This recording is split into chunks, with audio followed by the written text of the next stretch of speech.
Hello friend, welcome back to our channel. কেমন আছো তোমরা সবাই? আশা করছি তোমরা সবাই ভালো আছো। আমিও ভীষণ ভালো আছি। আর আজকে নিয়ে এলাম একটা ব্লগ ভিডিও। আর অনেক দিন ভিডিও দেওয়া হচ্ছিল না, কারণ আমি বাড়িতে নেই, আমি আছি ব্যাঙ্গালোরে, যার কারণে ভিডিও দেওয়া হচ্ছিল না। আর আজকে এমন একটা জায়গায় যাচ্ছি যেটার ভিউটা তোমরা অলরেডি দেখেই ফেলেছো। তো হ্যাঁ, এখন বাজে রাত 3টে। তো 3টের সময় বেরোতে হবে, নয়তো সকালের ভিউটা দেখতে পারবো না। আর এখানে দেখো গাড়ির পুরো লাইন পড়ে গেছে, সামনেতে গাড়ি, পিছন দিয়েও গাড়ি, মানে কত দূর যে লাইন গেছে না দেখলে বিশ্বাস করবে না। প্রচুর প্রচুর গাড়ি, অনেক লোক এসছে। আর এখানে কষ্টে মষ্টে আমরা পৌঁছে গেছি, মানে চলে এসেছি গাড়ি পার্কিং করে।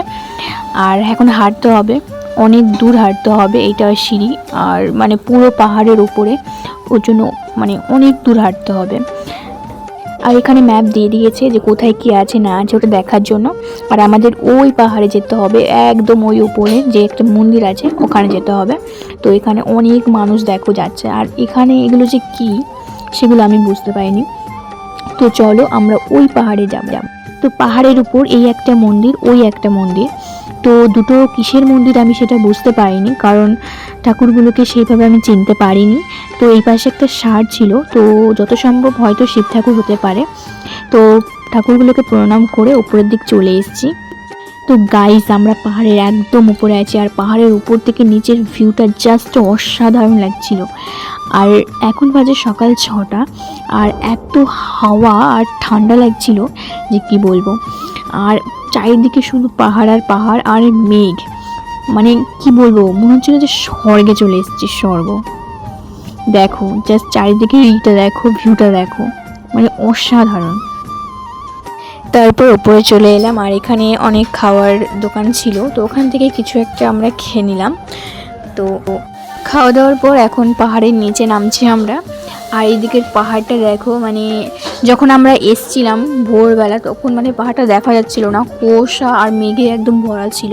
তো এখন পাহাড়টা একদম ক্লিয়ার দেখা যাচ্ছে। দেখো সাইড দিয়ে এখনও কুয়াশা কুয়াশা ভাব। আর এখন যাচ্ছি আমরা ঈশা ফাউন্ডেশনে, যেখানে শিব মন্দির আছে। তো এই জায়গাটায় যাওয়ার আমার মানে অনেক দিনের ইচ্ছা ছিল, তো ফাইনালি আজকে যাচ্ছি। দেখো ওই বড় শিব মূর্তিটা দেখা যাচ্ছে এখান থেকে, আর কতটা সুন্দর লাগছে চারিদিকে পাহাড়।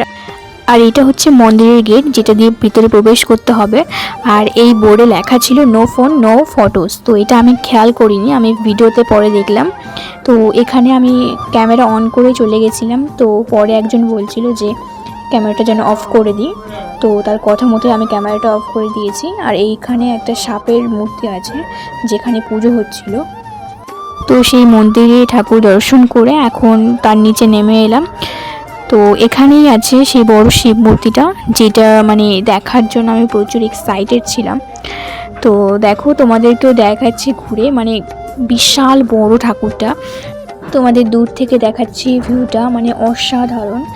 আর সেই মূর্তিটা মানে অনেক দূর থেকে করা, ওর জন্য মূর্তিটা ছোট দেখাচ্ছে। আর কাছে গেলে মানে বিশাল বড় মূর্তিটা। আর চারিদিকে মানে এত বড় বড় পাহাড়, তো দারুণ লাগছিল চারিদিকটা দেখো, কতটা সুন্দর লাগছে। আর এখানে দেখো দুটোই ষাঁড়, একটা হচ্ছে আমার ষাঁড় আর একটা হচ্ছে মানে শিবের ষাঁড়। তো আর এই পাশে আছে বড় একটা ত্রিশূল। তো এখন আমরা সিঁড়িতে নামবো, কারণ এখন বাড়িতে যেতে হবে। আর চারিদিকটা দেখো, মানে এত সুন্দর লাগছে, আমার অসাধারণ লেগেছে। আর এখানে দেখো, মানে এটাও একটা হোটেলের মতোই, তো এখানেও মানে খাওয়া যাবে। তো ওখান থেকে আমরা খাইনি।